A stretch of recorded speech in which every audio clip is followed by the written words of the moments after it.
Assalamualaikum warahmatullahi wabarakatuh.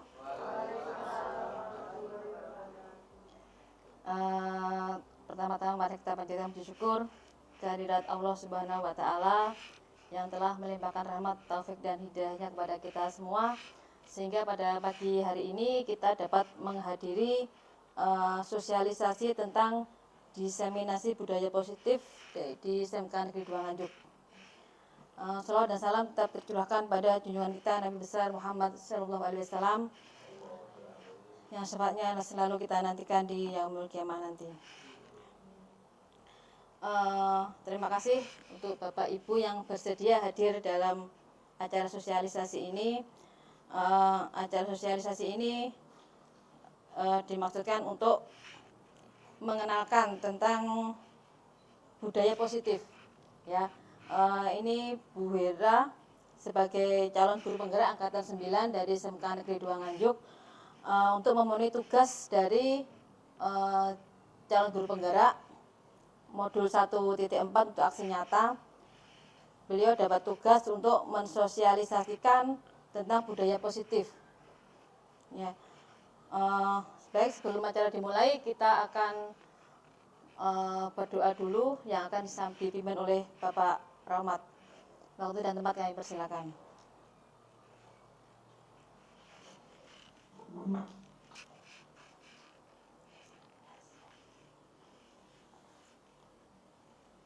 Assalamualaikum warahmatullahi wabarakatuh.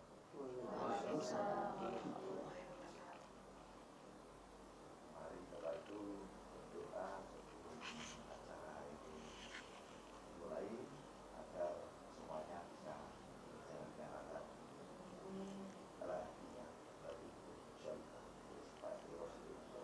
Al-Fatihah.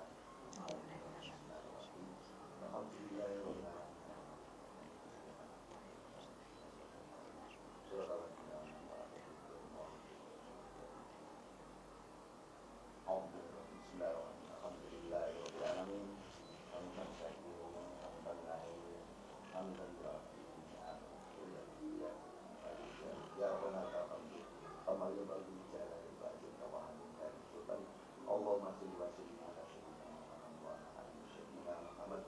Allahumma ighfir li kama rabbayani shaghira. Allahumma ighfir lahu warhamhu wa'afihi wa'fu anhu.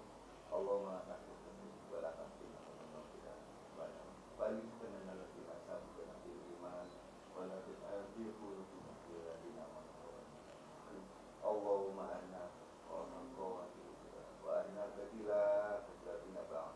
Allahumma inna nas'aluka rahmatan fid wa afiyatan fid jasadi wa barakatan fil dini wa barakatan wa rahmatan wa maghfiratan. Allahumma inna nas'aluka sabran wa qanaatan wa afwan. Rabbana la tuzigh qulubana ba'da idh hadaytana Rabbana atina fid dunya hasanatan wa fil akhirati hasanatan wa qina adzabannar. Wa qina adzaban nar. Wassalamualaikum. Alhamdulillahirabbil alamin.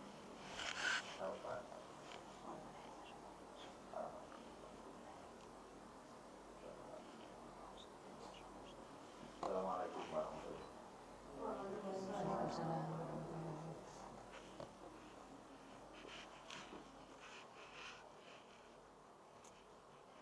Terima kasih atas doa yang disampaikan. Untuk selanjutnya langsung saja untuk Bu Hera menyampaikan tentang diseminasi budaya positif. Pada Ibu Hera, waktu dan tempat saya persilakan.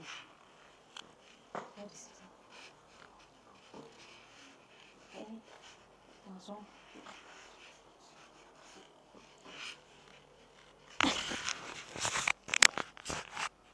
Terima kasih Bu Endang atas waktunya. Sebelum saya lanjut, saya mau berpantun dulu dengan Bapak Ibu. Nanti kalau saya pantun bilang ngomong cakep gitu ya. Oke. Seseorang lelaki dipanggil Abah. Punya anak bernama Ratif.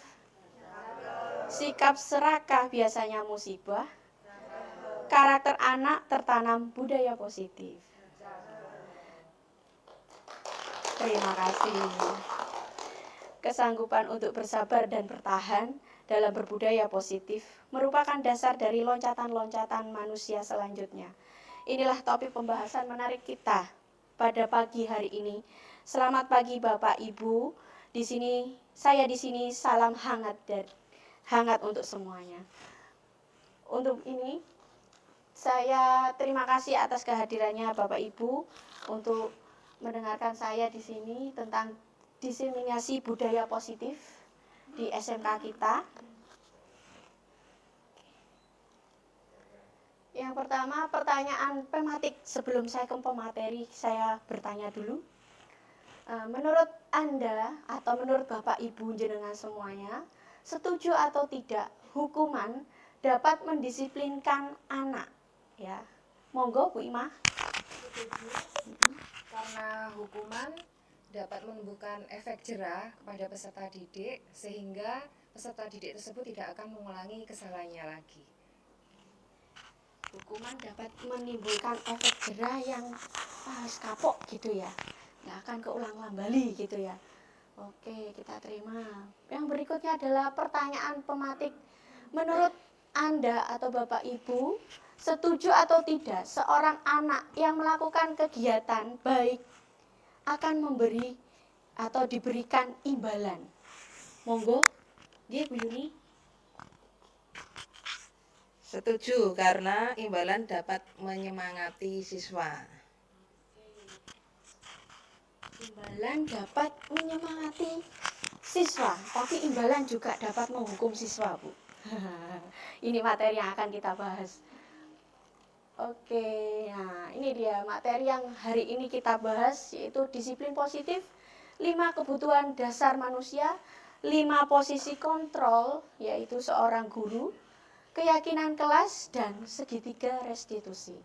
Sebelum lanjut ke materi, ini tentang budaya positif. Adakah Bapak Ibu yang tahu tentang budaya positif? Ya, Bu Nida, monggo. Budaya positif yaitu kebiasaan yang baik. Kebiasaan baik ya. Budaya positif, kebiasaan atau mungkin yang sudah ada kita lanjutkan untuk anak-anak putu ya. Oke, kita lanjut. Budaya positif adalah nilai, keyakinan atau kebiasaan. Nah, ini budaya positif di sekolah berarti dilakukan di sekolah. Yang berpihak pada murid agar murid dapat berkembang menjadi pribadi yang kritis, penuh hormat dan tanggung jawab. Berarti sudah tertanam di situ adalah profil pelajar Pancasila. Oke. Di sini sudah bertanggung jawab dan berpikir kritis atau bernalar kritis. Oke, sebelum ke ke disiplin positif, adakah yang tahu tentang disiplin positif? Monggo, Bapak Ibu. Disiplin positif. Tidak ada? Oke, kita lanjut ke disiplin positif.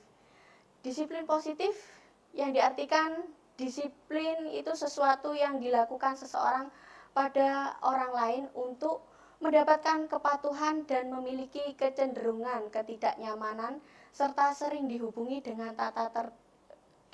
dengan tata tertib yang berkaitan dengan sanksi hukum bagi yang melanggarnya.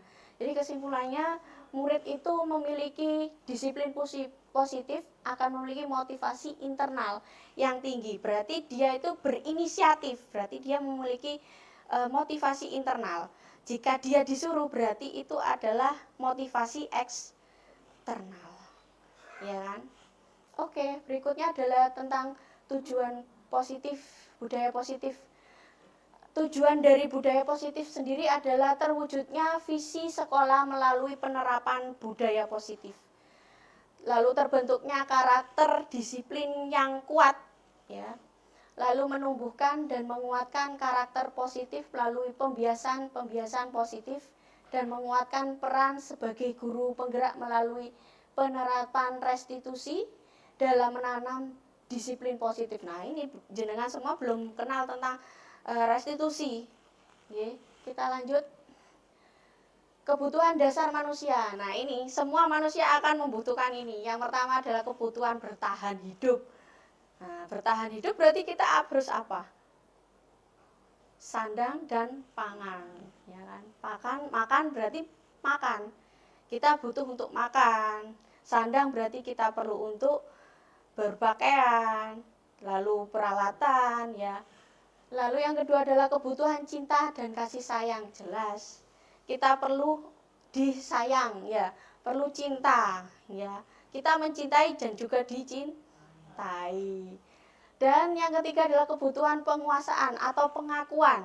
Jika kita tidak diakui, apa kita di sini kerasan atau betah? Tidak akan. Berarti kita butuh pengakuan diri. Lalu yang keempat adalah kebutuhan kebebasan. Nah, ini mungkin anak-anak ini yang akan merasakan ada butuhnya kemerdekaan. Kebebasan dalam memilih ataupun kebutuhan yang diperlukan. Nah, yang kelima adalah kebutuhan akan kesenangan. Jelas, jenengan aja kerja butuh untuk refreshing, ayo healing gitu ya. Apalagi anak-anak perlu untuk merefreshkan otak mereka. Oke, berikutnya adalah motivasi perilaku manusia. Yang pertama memotivasi untuk menghindari ketidaknyamanan atau hukuman. Nah, kalau ada pun hukuman, pasti kita merasa tertekan, ya kan? Tidak merasa bebas. Ya, seperti yang saya omongkan tadi adalah tidak ada motivasi dari internal, ya. Adanya eksternal karena disuruh. Lalu yang kedua adalah untuk mendapatkan imbalan dan penghargaan dari orang lain. Wah, saya melakukan ini biar saya itu dipuji, ya kan? Wah, saya datang pagi terus lah biar saya itu dipanggil. Oh, ini Bu Nida ini masuknya setiap hari gitu ya. Itu kan pujian ya. Nah, oke, untuk mendapatkan itu, tapi kita tidak mengharapkan itu, tapi entah tahu ya orang karakter itu sendiri-sendiri, ya. Lalu yang ketiga adalah untuk menjadi orang yang mereka inginkan dan menghargai diri sendiri dengan nilai-nilai yang mereka percaya. Nah, berarti dia ingin dirinya itu unggul di depan orang yang mereka percayai. Nah, atau mereka ini sudah meyakini bahwa saya harus lebih. Oke. Selanjutnya adalah posisi kontrol. Di sini posisi kontrol seorang guru ada 5. Yang pertama adalah penghukum. Oke. Penghukum itu yang bagaimana? Penghukum itu yang biasanya kita melakukan kesalahan anak, tapi kita menghukum dengan verbal ataupun perilaku. Kamu terlambat, ayo bersihkan kelas, bersihkan toilet, itu menghukum. Yang kedua, membuat merasa bersalah. Di sini seorang guru lebih menurunkan egonya daripada penghukum. Di sini lebih menurunkan egonya ke anak. Oke, bagaimana kamu merasa bersalah? Kenapa kamu salah? Kenapa kamu melakukan terlambat? Gitu, pasti gitu. Yang ketiga adalah teman.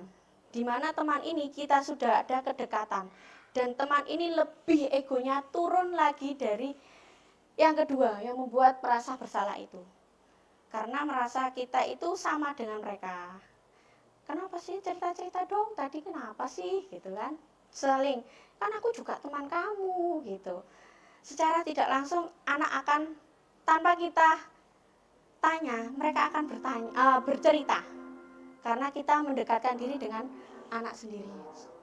Lalu yang keempat adalah pemantau. Nah, di sini pemantau lebih ego lagi, egonya diturunkan kembali karena pemantau ini hanya memantau saja, tidak melakukan apa-apa. Ya tahu, oh ternyata begini, oh ternyata begitu, tapi diam saja, tidak melakukan hal apapun.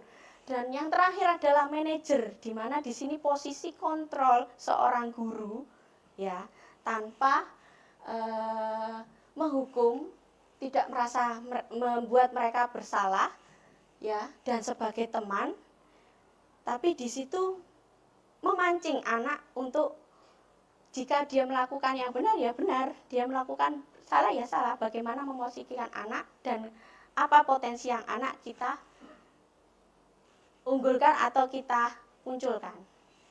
Oke, selanjutnya adalah, nah ini yang kita jelaskan tadi tentang penghukum. Seorang penghukum bisa menggunakan fisik ya, yang sudah saya jelaskan, fisik dan verbal.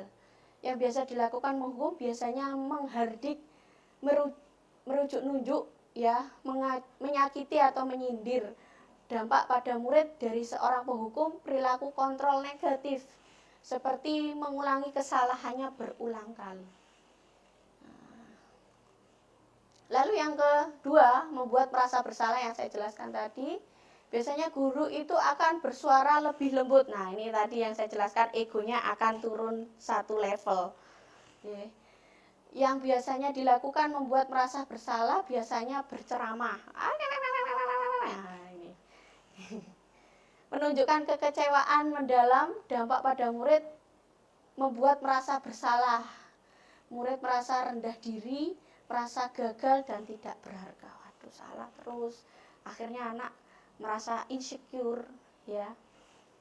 Lalu yang ketiga adalah teman, di mana guru ini posisinya teman tidak akan menyakiti murid, namun selalu berupaya mengontrol murid melalui pendekatan persuasi. Nah, ini yang tadi yang bilang bahwa mendekatkan diri dengan anak itu, anak akan bercerita sendiri, membuat alasan untuk murid-muridnya, tapi tetap kita sebagai teman itu memberikan kontrol kepada muridnya. Dampaknya murid dapat tergantung, tidak mandiri, tidak bisa memutuskan keputusannya sendiri. Dan pemantau adalah guru. Pada posisi ini biasanya selalu mengawasi atau memantau muridnya yang berpatok pada catatan atau kesepakatan yang sudah disetujui, yang biasa dilakukan posisi sebagai pemantau, yaitu memantau, menghitung, mengukur kedisiplinan murid. Dampaknya yaitu menitik beratkan pada dampak pada diri sendiri, lalu mendapatkan hadiah atau empati hukuman. Nah, ini tadi yang saya sebut bahwa hadiah juga dapat hukuman karena dia merasa tertekan. Oh iya, berarti aku nek iso jawab aku diwehi, dikasih, berarti kan juga tekanan. Waduh, gimana nih? Nah, ini namanya motivasi eksternal. Oke, manajer. Seorang manajer telah memiliki keterampilan di posisi teman maupun pemantau. Ya, ini yang tadi bahwa seorang manajer tadi adalah yang mengontrol. Biasa waktu ini kembali pada kedua posisi, ya. Lalu dilakukan ini posisi manajer biasanya mengajukan pertanyaan-pertanyaan berkaitan nilai kebijakan yang telah diyakininya atau pertanyaan yang berkaitan dengan solusi yang ditempuh berkaitan dengan pelanggaran tata tertib. Oke. Nah, ini tadi keyakinan kelas. Keyakinan kelas dalam mewujudkan perilaku warga sekolah yang memiliki budaya positif. Hal pertama yang perlu diciptakan dan disepakati adalah membuat keyakinan-keyakinan atau prinsip-prinsip dasar bersama antara para warga kelas untuk mendapatkan nilai-nilai kebajikan yang disepakati bersama. Nah, ini biasanya peraturan kita ganti dengan kesepakatan bersama atau keyakinan kelas. Ini antara warga kelas dan wali kelas, kita bersama-sama melakukan keyakinan apa keinginan siswa, kita berkoordinasi bersama. Bu, ada yang ini Bu, tidak mau piket. Oke, kita yakinkan jika tidak melakukan piket, pertama apa? Ditegur Bu. Oke, ditegur yang pertama. Jika ditegur tetap melakukan, apa konsekuensinya? Bu, misalnya kalau didenda gimana Bu? Biar kapok. Yang minta didenda, kamu loh ya. Nah, kita kembalikan. Kamu loh ya yang minta didenda. Iya Bu, tidak apa-apa. Oke, terlambat didenda. Loh Bu, kalau Bu Hera terlambat, gimana Bu? Yang pertama sama, saya akan melakukan hal yang sama. 5 menit saya tidak ada konfirmasi, maka saya didenda, silahkan. Jika 5 menit sebelum 5 menit saya memberikan konfirmasi, maka saya tidak didenda. Setuju? Ya Bu, setuju. Oke. Pasti anak-anak gini, Bu, nanti didenda ya Bu, 100.000. Kalau saya 100.000 berarti kamu juga 100.000 dong. Loh Bu, kok bisa? Pasti anak-anak seperti itu. Ya dong, saya kan juga warga sekelas. Nah, dikembalikan kembali loh, saya kan juga warga kelas. Oke, ya sudah Bu, ya udah sama. Pasti anak-anak seperti itu. Oke, dengan begitu dia saling. Oke, besok berarti gini, Bu Hera kalau terlambat berarti didenda ya. Nah, sama. Handphone juga seperti itu. Nah, kita melakukan hal sama. Bu, ada teman saya video call terus Bu. Oke, apa konsekuensinya? Diingatkan. Oke, jika terus melakukan hal seperti itu, bagaimana konsekuensinya? Anu Bu, denda Bu. Oke, silakan. Kamu loh yang minta denda. Atau Bu, anu Bu, ditaruh di meja. Jika ketahuan ngambil atau membuka handphone, baru Bu didenda. Iya silakan. Kalau saya butuh Bu, silakan izin. Nah, atau ada telepon Bu dari rumah, silakan izin. Bu, permisi, saya mau izin membuka handphone. Nah, saya juga akan melakukan itu karena saya warga kelas. Dok, saya izin buka HP. Saya mau lihat apakah ada darurat atau tidak.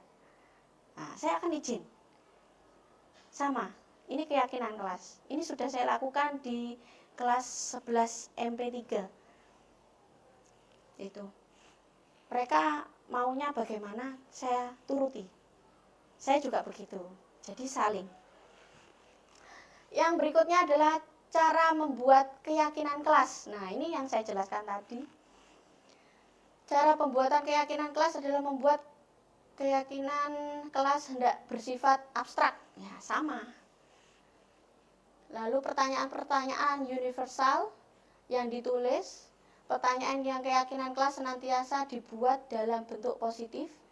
Keyakinan kelas hendaknya tidak terlalu banyak sehingga mudah diingat.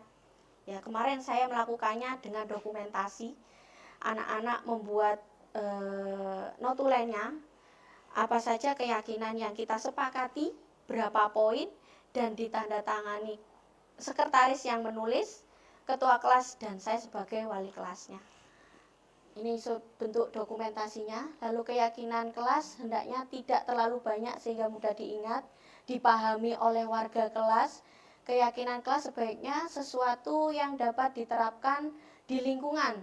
Nah, sesuai dengan kondisinya, semua warga kelas hendak ikut kontribusi. Ya, betul sekali. Dalam pembuatan keyakinan kelas lewat kegiatan curahan pendapat. Betul sekali. Ini tadi atas dasar keluhan siswa dan saya sebagai walinya memberikan wadah. Oke, keluhan-keluhan itu kita yakinkan bersama apa konsekuensi yang perlu kita sepakati. Bersedia meninjau kembali keyakinan kelas dari waktu ke waktu. Ini sering saya tanyakan kepada Bu Ani dan Bu Nida nggih. Anak-anak gimana di kelas, mainan handphone enggak? Itu yang sering saya tanyakan. Oke, berikutnya segitiga restitusi. Nah, ini segitiga restitusi itu untuk kita lakukan dalam hal menertibkan anak-anak. Yang pertama, menstabilkan identitas. Yang ketiga, memvalidasi tindakan yang salah. Dan yang ketiga, menanyakan keyakinan kelas. Di mana yang pertama, menstabilkan identitas. Contoh kasus anak terlambat, terburu-buru, lupa tidak menggunakan sepatu warna hitam. Contoh, pertama kali yang kita stabilkan adalah mengajak anak berbicara 4 mata, duduk bersama. Nah, kenapa? Enggak Pak, ini Bu, saya maaf ini terlambat, terburu-buru. Mungkin karena kita tidak tahu kondisi anak tersebut bagaimana. Karena ketahuan dia memakai sepatu warna coklat. Ya sudah, bilang, enggak apa-apa, semua itu melakukan hal salah itu wajar. Ya, dari kesalahan kita dapat belajar. Pertama, yang kedua, iya Bu, tadi saya buru-buru Bu. Bangun kesiangan, enggak tahu kalau sepatu yang saya pakai adalah warna coklat. Kondisi anak memvalidasi. sehingga kita tahu kondisi anak. Yang kedua, enggak apa-apa, Duk, Le, yang penting kamu selamat sampai tujuan. Yang penting kamu selamat sampai tujuan. Tapi kamu yakinkah ini tentang keyakinan kelas kita? Enggak, Bu. Nah, ketiga, menanyakan keyakinan kelas atau sekolah. Ini. Jadi kita tidak menghukum tapi meyakinkan. Jika kamu melakukan hal ini lagi, bagaimana konsekuensinya? Ya Bu, saya usahakan tidak akan terulang kembali. Jika terulang kembali, saya akan izin pulang, Bu. Mengganti sepatu atau saya meminta orang tua saya untuk membawakan sepatu atau lain. Ini yang perlu kita koordinasikan, begitu. Yang berikutnya, oke, selesai dari sini. Untuk budaya positif ini merupakan ini Bapak Ibu, dalam filosofi KHD atau Ki Hajar Dewantara, yang kita ini sebagai guru itu among terhadap anak, menuntun anak, memerdekakan mereka, memberikan pembelajaran sesuai kodratnya. Kodrat apa? Kodrat alam dan zaman mereka. Lalu adanya visi guru penggerak yang disesuaikan dengan visi sekolah. Dan yang ketiga adalah tentang nilai dan peran guru. Ya, nilai dan peran guru ini di sini kita dituntut sebagai pemimpin pembelajaran, menggerakkan komunitas praktisi, lalu bisa bermandiri, ya, berinisiatif, Nah, ini monggo jika ada dari pembahasan yang kami sampaikan, tentu banyak sekali hal-hal yang menarik untuk kita bahas lebih lanjut lagi dan akan lebih seru jika kita saling berkoordinasi atau bertukar ide, gagasan, pemikiran atau saling memberi saran. Maka dari itu kami memberikan kesempatan kepada teman-teman Bapak Ibu semuanya, apakah ada hal yang didiskusikan. Monggo. Nggih Pak Arif, monggo. Nggih. Yang sewu. Dari pemaparan tadi tentang budaya positif itu sangat menarik dan bagus untuk diterapkan di sekolah kita atau di SMK Negeri 2 Nganjuk. Siap, ini saran dari Pak Arif, nggih. Semoga ini bisa kita koordinasi dengan stakeholder di sekolah kita. Semoga budaya positif ini tertanam di SMK dan membawa budaya positif untuk anak-anak. Lalu adakah tambahan lagi untuk Bapak Ibu? Saran? Sudah tidak ada? Monggo pertanyaan atau kritik? Oke, monggo Bu Elo. Ya, terima kasih. Dari pemaparan yang dijelaskan, di situ tadi ada yang menjelaskan bahwa kita tidak boleh menghukum anak atau siswa. Lalu kemudian bagaimana cara kita untuk mendisiplinkan siswa? Terima kasih. Nggih, mendisiplinkan anak. Nah, ini yang sudah saya paparkan di sini. Tentang segitiga restitusi. Mendisiplinkan anak berarti di minimal kita ini melakukannya tadi yang saya jelaskan adalah di kelas pertama, yaitu menanyakan identitasnya, bagaimana kenapa dia melakukan itu divalidasi. Lalu yang ketiga adalah meyakinkan bahwa dia itu salah atau bukan dalam masuk keyakinan kelas atau sekolah itu. Jadi kita melakukannya itu. Lalu, oke. Ada pertanyaan lagi atau tambahan jawaban? Monggo. Monggo ada? Oh nggih, monggo Bu.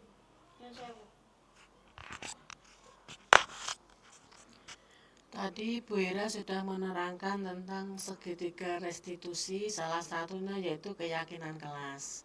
Nah, yang ingin saya tanyakan, bagaimana cara kita membuat keyakinan kelas itu sendiri? Matur suwun.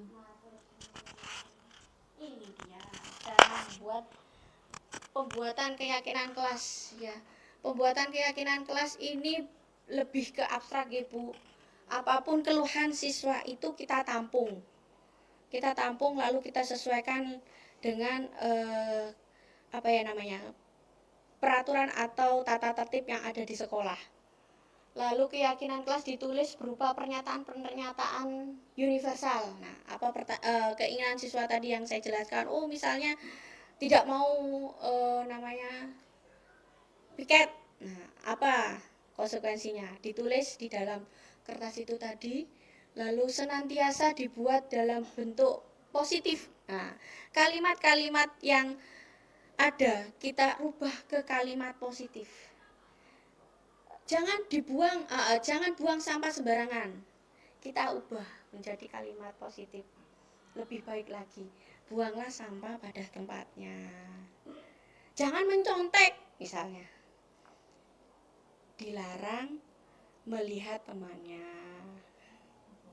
Kita rubah kata yang ada itu menjadi lebih positif. Oke, lalu hendaknya tidak terlalu banyak dan mudah dipahami oleh semua warga atau diingat. Keyakinan kelas sebaiknya sesuatu yang dapat diterapkan di lingkungan sesuai dengan kondisinya. Nah, ini apa saja keluhan anak-anak itu pokoknya kita tampung, kita sesuaikan, Bu. Kita tulis, lalu kita kesepakatan bersama, siap menjalani kapan? Oke, kita jalankan. Insya Allah anak-anak juga teratur dan siap. Semakin indah, Bu. Saya sudah melaksanakannya. Monggo kalau Bu Is mau melaksanakan di kelasnya. Alhamdulillah. Monggo Bapak Ibu ada pertanyaan kembali. Tidak usah terlalu ini, Bu, nggih. Tidak usah tegang. Biasa saja. Ngantuk. Monggo Bapak Ibu, ada pertanyaan lagi mungkin Bu Ima? Oh, yel-yel. Oke, siap.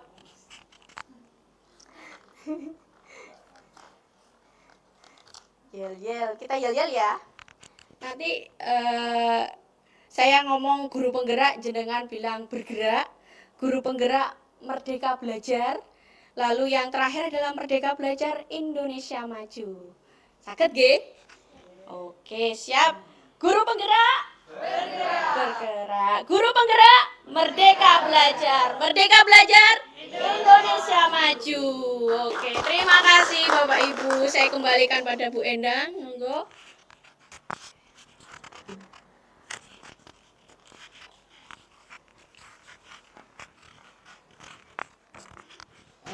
Baik, terima kasih Ibu Hera atas materi yang disampaikan. Semoga bermanfaat untuk kita semua dan semoga Bapak Ibu guru yang lain bisa mengikuti jejak Bu Hera menjadi guru penggerak angkatan selanjutnya. Terima kasih. Saya akhiri dulu. Wassalamualaikum warahmatullahi wabarakatuh.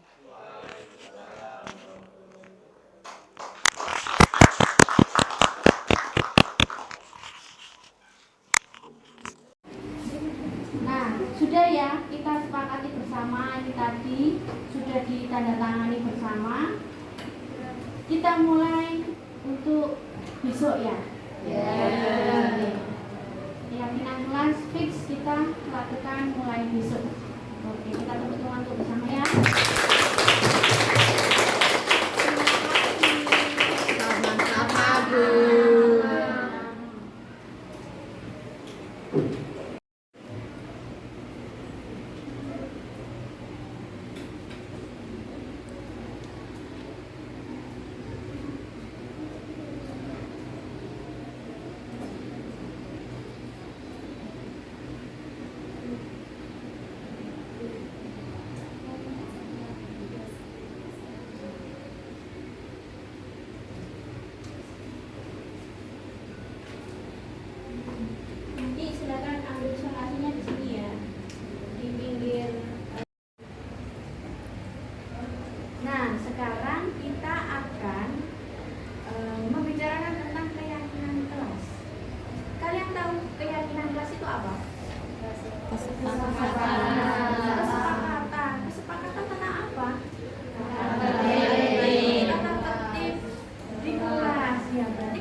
keyakinan kelas di dalam kelas.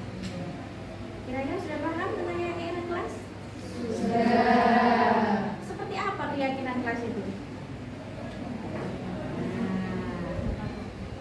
Tata tertib, tapi kesepakatan bersama. Siap ya? Mau ya? Kita saling sama-sama ya? Iya. Maksudnya bukan hanya dari saya, tapi itu semua buat kamu. Kamu yang membuat peraturan itu, tapi kamu juga yang melaksanakan dan saya juga akan melaksanakan. Oke? Oke. Kalau begitu kalian silakan menulis apa yang ada di kelas. Kira-kira, oh saya belajar bu, teman saya, contoh ya, teman saya itu selama piket nggak mau piket bu, seperti itu. Terus konsekuensinya apa bu kalau teman saya tidak mau piket? Kamu tulis di bawahnya konsekuensinya. Nah, teman tidak mau piket pada saat jadwal piket, konsekuensinya apa? Teman saya mainan game atau mainan handphone, misalnya seperti itu, pada saat guru belajar pembelajaran. Konsekuensinya apa? Kamu tulis di situ. Nanti kita sepakati bersama. Oke?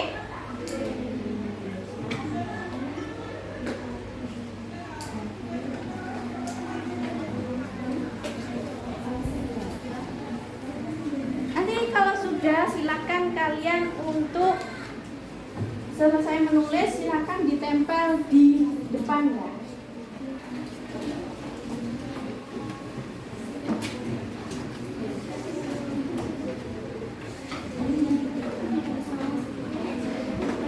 Mau apa yang kamu alami selama di kelas, atau kesulitan apa yang selama ini bapak ibu guru kamu lakukan di kelas merasa terganggu?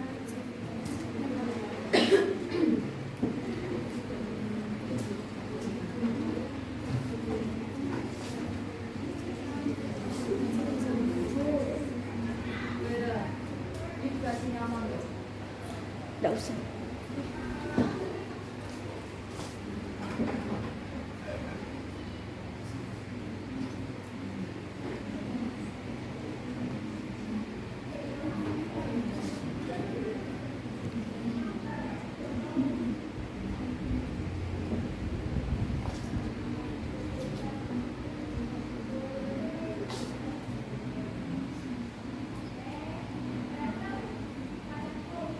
Jika sudah, langsung di mas depan ya dek ya. Langsung di depan, tidak usah malu.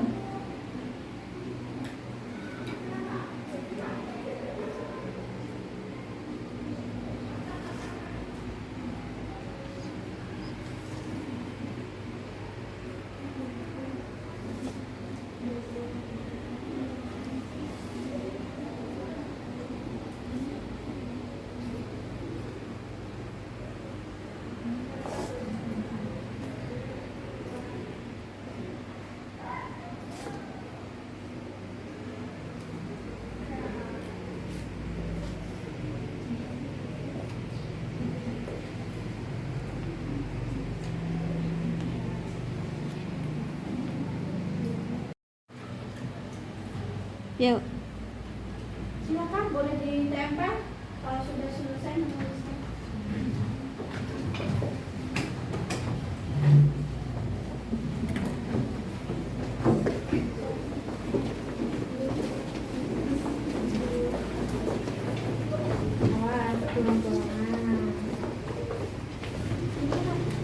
Ya di situ papan.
ketika teman bermainan HP di waktu kita sedang mengerjakan, maka akan terganggu karena tidak fokus. Nah, konsekuensinya dinasehati. Yang kedua, dilaporkan pada guru mapel yang sedang mengajar dalam kelas. Saya tampung dulu, ini tentang handphone. Lalu yang teman saya sulit jika disuruh untuk melaksanakan piket kelas. Konsekuensi bagi siswa yang tidak mau melaksanakan piket, maka wajib membersihkan toilet perempuan hingga bersih dan wangi. Masih musim ya? Masih musim. Ini toilet. Teman tidak piket pada saat jadwal piket. Konsekuensinya kalau tidak piket harus didenda. Itu kan konsekuensi terhadap kelasmu. Terus teman saya waktu ada jadwal piket tidak melaksanakannya, berangkatnya juga siang-siang, konsekuensi denda. Banyak yang denda. Nah ini, tidak melaksanakan piket denda 5K, terlambat datang denda 5K. Setiap pembelajaran HP disimpan dan hanya digunakan jika diperlukan saat pembelajaran. Jika ketahuan HP disita selama pembelajaran berlangsung, bolos saat pembelajaran denda 10.000. Ayo loh, banyak sekali nih keluhannya ini. Ini namanya suara rakyat ya. Suara rakyat nih. Teman saya pada saat belajar banyak bicara, cerewet, bikin telinga sakit. Yang diomongin bukan masalah pelajaran, tapi cowok. Nah lo, ayo, saya merasa terganggu. Konsekuensi menegur, dibilangi agar tidak ramai lagi.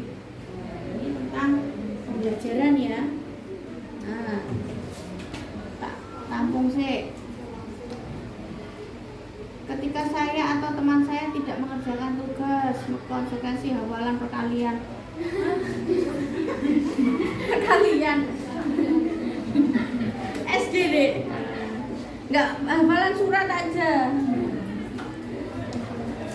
Kan itu P5 juga masuk itu. Ya toh? Perkalian. Apa enggak masih belum hafal perkalian? Loh. Gimana perkalian kok enggak hafal ini? Terus saya pakai. Baru SD dah. Ini sama, piket. Konsekuensi membersihkan kelas waktu jam pulang. Nah, sekarang saya bahas ya, karena dari beberapa yang banyak adalah piket. Nah, kalian maunya bagaimana? Jika temanmu tidak mau piket, konsekuensinya apa? Kalau di sini tadi ada yang membersihkannya di waktu jam pulang. Terus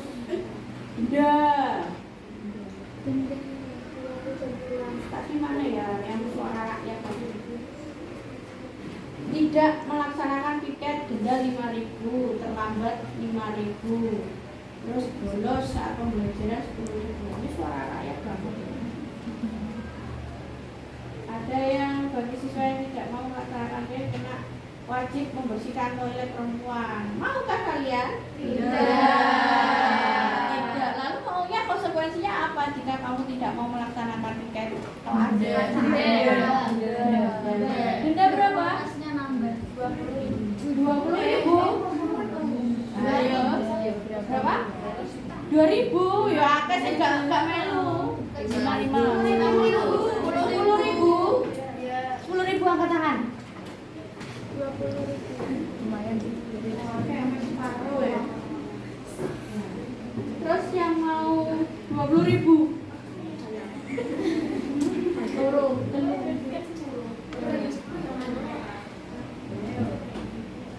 5.000.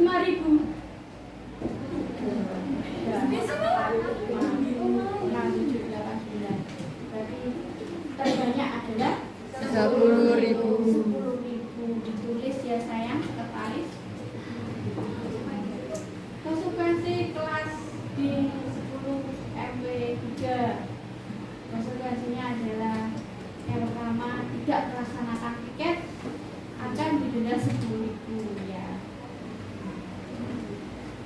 juga begini, jangan kamu bagian nyapu, Rina bagian buang sampah. Yo setiap waktunya piket Rina yang buang sampah. Ya gantian dong. Ya.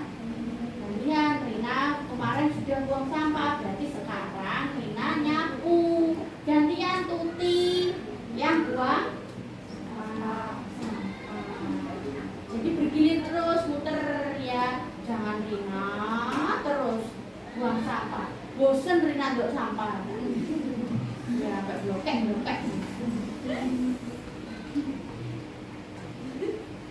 Ya, itu ya tentang piket.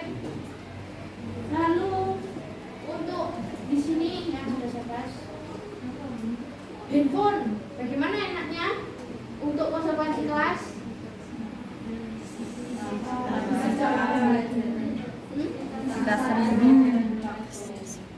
Disita pada saat jam pelajaran berlangsung. Yakin?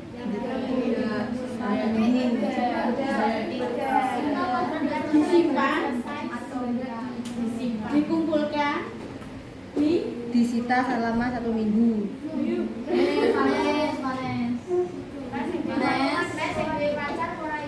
Oh, Yunus no.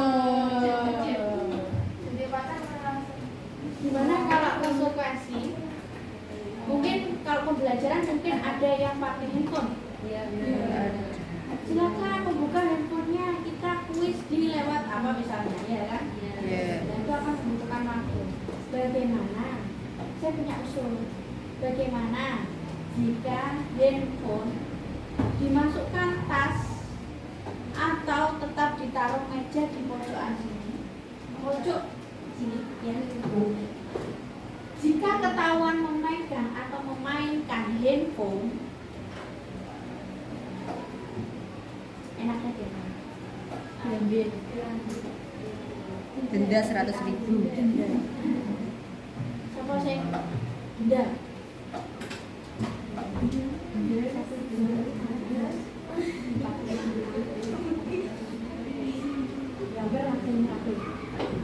Ada yang diambil siapa? 1, 2, 3, 4, 5. Kalau diambil berarti yang mengambil ke gurunya adalah orang tua. Kalau jadi konsekuensi didenda. Jika sudah melakukannya 3 kali akan saya ambil. Mau? Yakin seperti itu ya? Yakin. Kalau saya ambil berarti harus diambil Orang tua. Oke, catat konsekuensi kedua. Dendanya berapa? Denda berapa? 20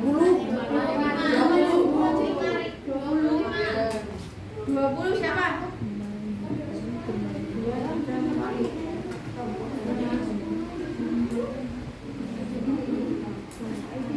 Wes, 10.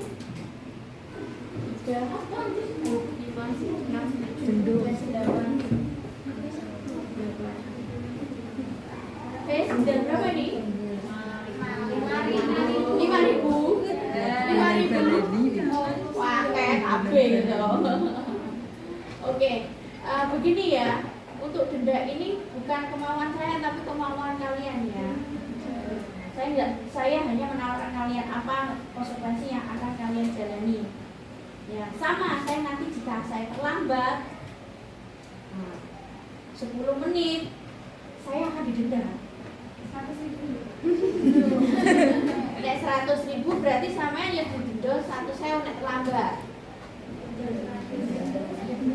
Kalau murid 10.000 kalau Itu kan saya juga keluarga sini kelas.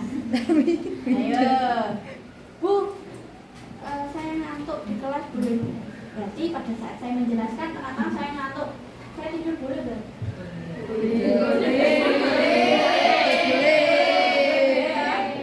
Saya menjelaskan begini. Tidur. Boleh saya tidur? Boleh? Boleh. Yakin ya? Tapi kebalikannya meskipun menjelaskan, terus tahu-tahu saya ngantuk. Ya, berarti kamu juga jangan. Saya kan warga kelas. Ya kan? Ya kan? Saya kan warga kelas. Yang kita bahas adalah keyakinan kelas antara aku dan kamu. Ya kan? Kalau saya jelaskan, itu katakan, nanti itu nanamnya begini sama tanah, terus aku tiba-tiba ngantuk. Boleh ya? Bisa. Nah, berarti sama. Kalau saya menjelaskan di sini, tahu-tahu kamu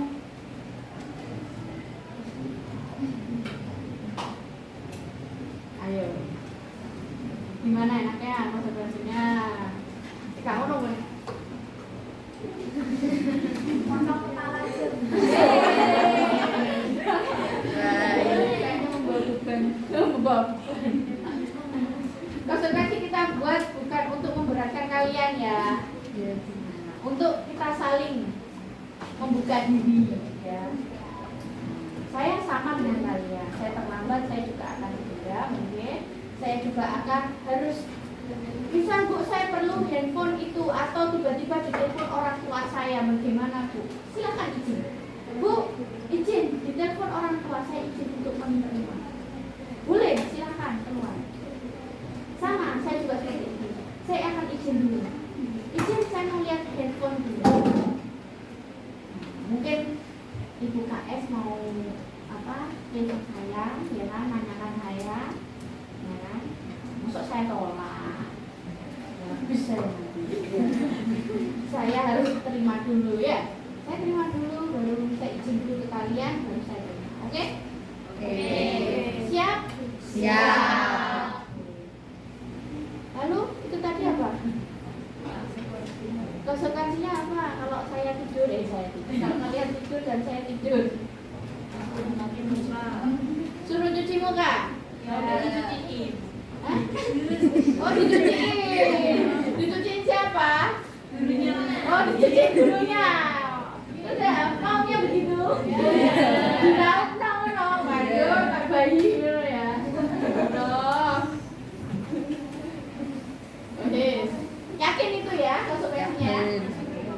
Oke, tulis. Jika tertidur atau mengantuk pada saat pembelajaran berlangsung akan dicucikan mukanya oleh guru tercinta.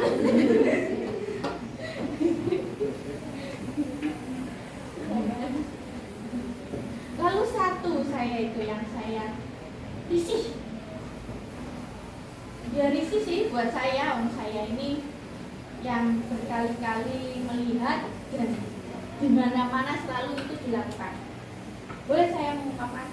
Boleh. Satu hal. SSC P apa? Sepatu. Boleh tidak sepatunya pada saat pembelajaran tidak dilepas. Selama di lingkungan sekolah tidak melepas sepatu, kecuali kalau mau sholat. Bisa? Bisa. Jika itu terulang, apa konsekuensinya? Sepatunya disiram. Oh, dibakar salah satu. Iya. Gitu ya? Iya, Bu.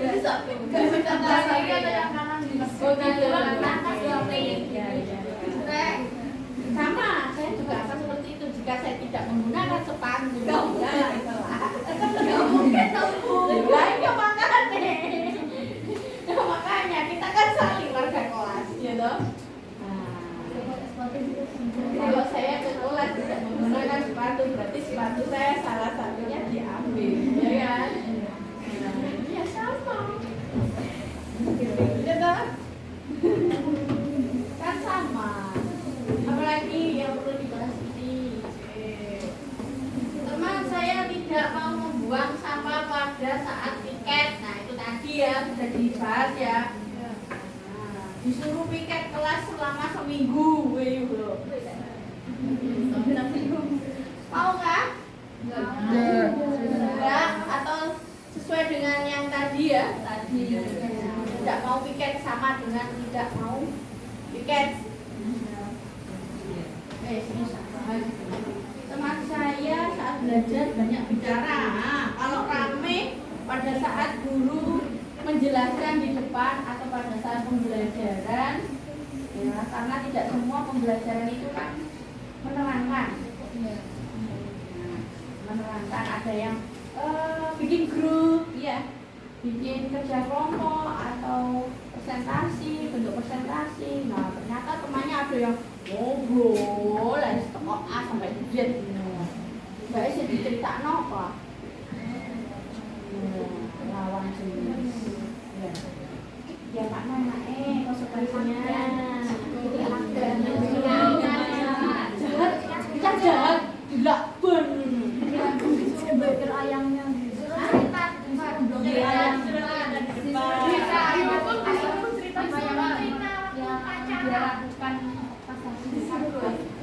Menceritakan apa yang dilakukan tadi. Ya. Oh, cerita itu tadi. Suruh di depan. Itu konsekuensinya.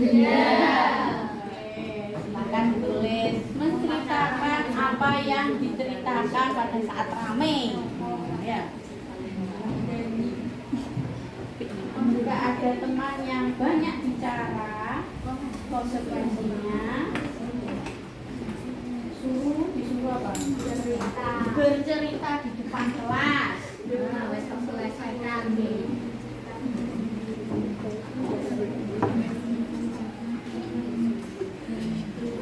Kalau tidak mengerjakan tugas,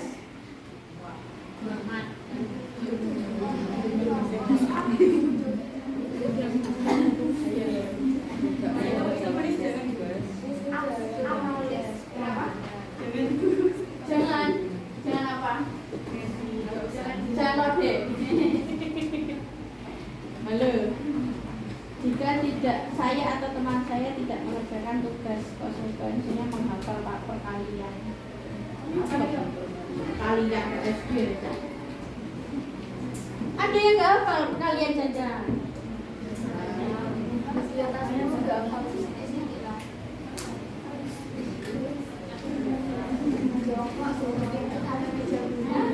Gak pernah jajan. Hafal surat, no, kok setorin dulu. Siapa? Agamanya siapa? Pak Aziz. Setorin Pak Aziz. Pak Aziz saya setor, hafalan. Hafalan apa? Hafalan surat sama saya tadi tidak mengerjakan. Sering mengantuk apabila jam-jam siang. Tadi sudah dibahas ya. Teman piket sudah, siswa tidak mengenal piket sudah, mengantuk sudah, kalau ada teman jadwalnya sudah. Rata-rata tentang mengantuk, piket dan bermain HP ya ini.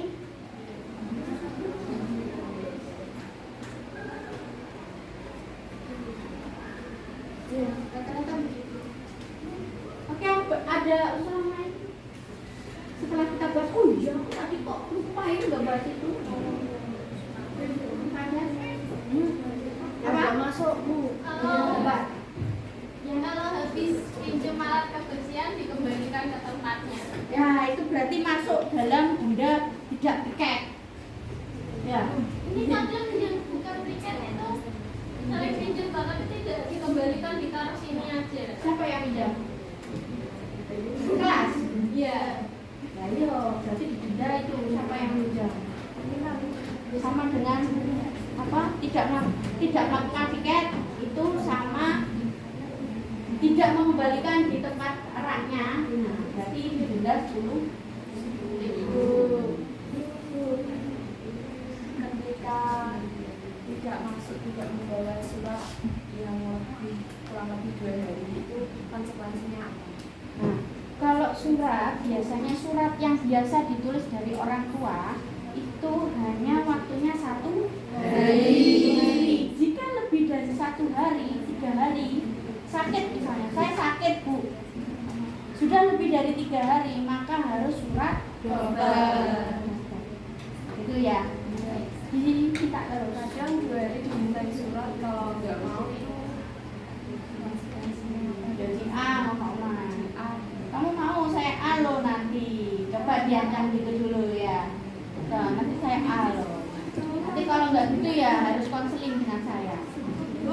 Ya. Kalau backingan sama ayam di saat jam pelajaran gimana? Lah, masuk toh ini wis angel. Ini tadi ada kan handphone? Ada. Bu, Apa tadi itu handphone? pacarnya itu Bu. Maksudnya saat baca itu pacarnya juga kan menceritakan. Lah pacarnya itu juga disuruh menceritakan. Jadinya kayaknya sama gini. Ya, ini gini sama gini. Ya, konsekuensinya sama dengan tadi ya bermain.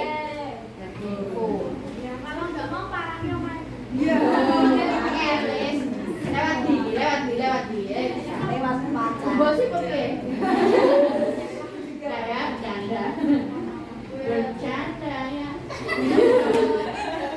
Tapi salah kebutuhannya nggak mau ikut. Kerja kelompok tapi nggak mau ikut kerja. Ya, hanya ikut aja tapi main nama. Oh, itu banyak. Tadi ada nggak tugas? Belum ada. Maunya bagaimana?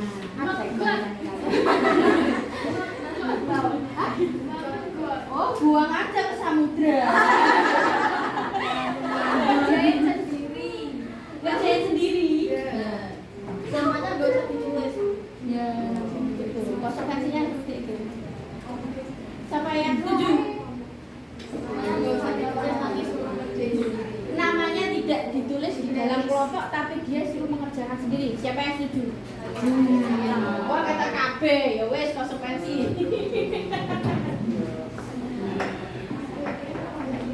Jaga no kancane jenenge ya. Jaga no kancane. Kerja kelompok tidak ikut mengerjakan, hanya menantang nama saja. Konsekuensi dikeluarkan dari kelompok dan mengerjakan tugasnya sendiri. Oke, sudah itu saja. Bentar Bu, saya. Apa? Kalau kan sudah waktu jam pelajaran, tapi itu siswanya di luar, itu konsekuensinya gimana? Sudah Jam pelajaran tapi di luar. oh jam pelajaran tapi kamu keluar. Wah, sering sekali. Ada manusia sesuatu itu Apa ayo konsekuensinya? nggak usah masuk kelas Joget.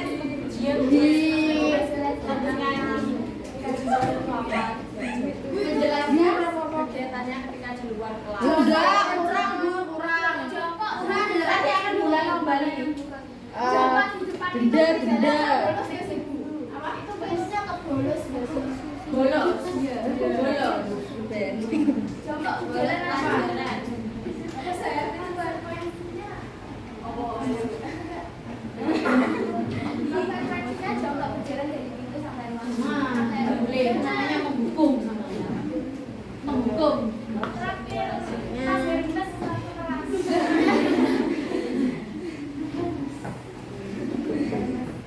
Apa ya? Membolos pada saat jam pelajaran. Atau keluar pada saat jam pelajaran belum selesai. Apa maunya konsekuensinya? Saya kembalikan ke kalian. Menjelaskan yang dijelaskan gurunya tadi.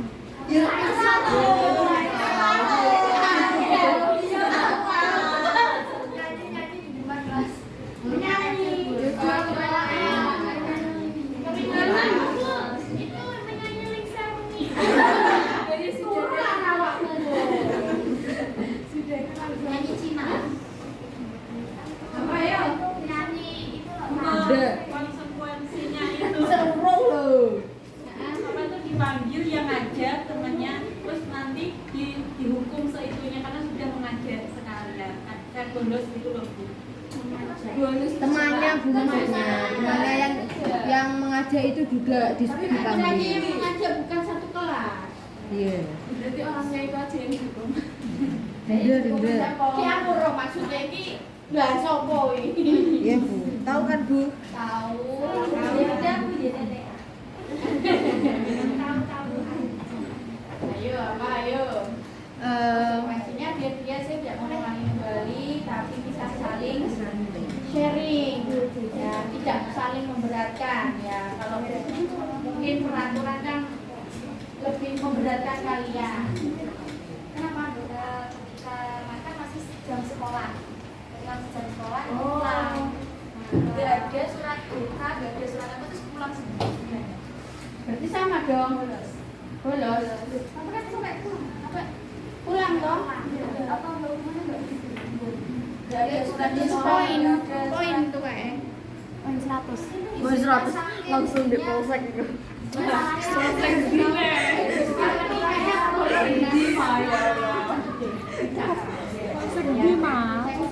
Kalau yang ini loh, pelajaran. Oh, enak pulang terus kembali lagi ke kriminal. Enggak lah, kembali lagi. Kembali lagi ke sini. Apa bisa? Tidak bisa saja. Iya, saya dari mau tembus pandangnya, Bu. Jadi transparan. Tiba-tiba dia menghilang terus datang kembali. Terus kembali lagi. Dirangkong ya. Kalau dilihat saya itu.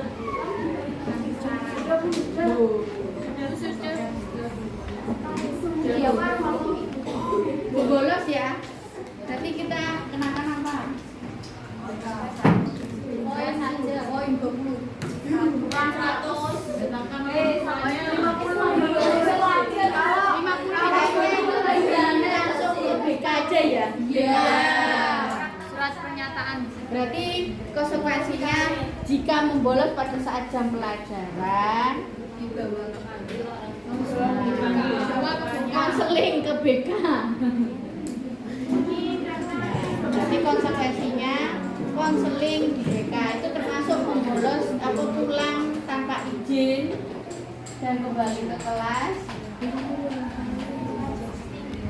atau keluar pada saat jam pelajaran belum selesai. Termasuk konseling ke Oke, sudah itu saja? Sudah. Oke, kita sepakati bersama ya. Tidak ada tekanan dari saya ya. Iya. Masalah denda adalah keinginan kalian dan kita. Iya. Sudah ya, fix ya. Iya. Cak perkantoran tak ujui persuratan nganjuk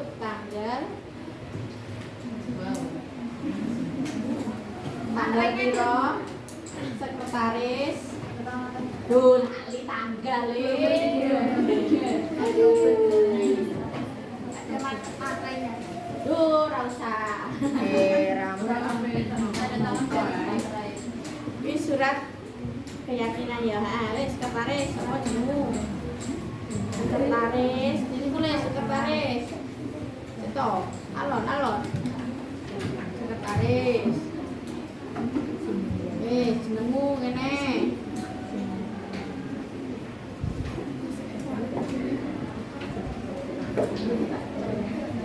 baru sini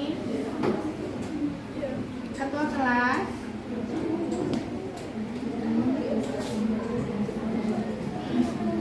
nama ketua kelas baru wali kelas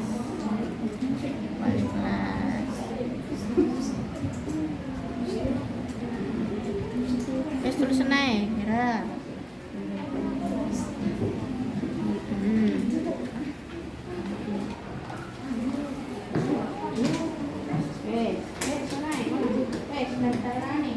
silakan dibaca kembali kepada teman-teman